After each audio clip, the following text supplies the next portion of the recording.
बिस्मिल्लाहिर्रहमानिर्रहीम। अस्सलाम वालेकुम। आप उसामा गाज़ी यूट्यूब चैनल देख रहे हैं। आप सबको यौम आज़ादी की खुशियाँ बहुत बहुत मुबारक हों और इस दिन शुक्र भी अल्लाह ताला का हमें अदा करना चाहिए और दुआ भी करनी चाहिए कि अल्लाह ताला हमारे वतन को कायम और दायम रखे, इसको अमन का गहवारा बनाए और तरक्की और खुशहाली अता फ़रमाए।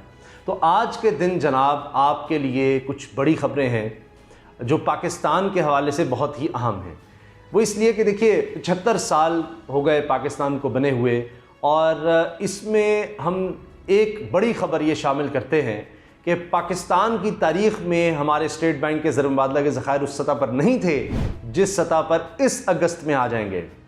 तो ये एक बहुत बड़ी ख़बर है कि ज़र मुबादला के ज़खायर पाकिस्तान के जब से पाकिस्तान बना है उसकी बुलंद तरीन सतह पर जाना, ये एक बहुत बड़ी बात है, बहुत बड़ी खुशखबरी है पूरे पाकिस्तान के लिए, पाकिस्तानी कौम के लिए। तो आज के दिन की मुनासबत से यौम आज़ादी के दिन जश्न यौम आज़ादी भी मनाया जा रहा है, तो मैंने चाहा कि आपके साथ ये ख़बर ज़रूर शेयर की जाए। तो अब इसके साथ साथ मैं आपको एक और चीज़ बताऊं कि 4 अरब डॉलर से ज़्यादा पाकिस्तान में सिर्फ अगस्त के महीने में आने वाले हैं।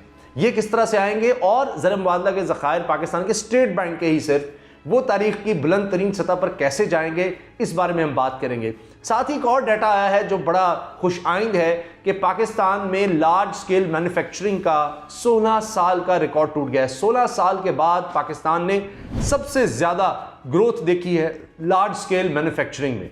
तो ये लार्ज स्केल मैन्युफैक्चरिंग में पाकिस्तान में सबसे ज़्यादा रोज़गार के मौके ये इंडस्ट्री है जो पैदा करती है। इसमें वही इंडस्ट्री शामिल है, जिस तरह से इसमें आप सबसे आम तो टेक्सटाइल को ले लें, इसके अलावा ऑटोमोबाइल सेक्टर को ले लें। बड़ी इंडस्ट्रियां जो हैं जो बड़े पैमाने पर होती हैं, जिस तरह आप स्मॉल एंड मीडियम का सुनते हैं, तो लार्ज स्केल होती है बड़ी इंडस्ट्री। इसमें सीमेंट भी है, स्टील भी है, फार्मास्यूटिकल भी है, दीगर इस तरह से इसमें इंडस्ट्रीज शामिल हैं। तो वहाँ पर 16 साल का रिकॉर्ड टूटा है। 16 साल बाद 2005 के बाद इतनी ग्रोथ देखी गई है।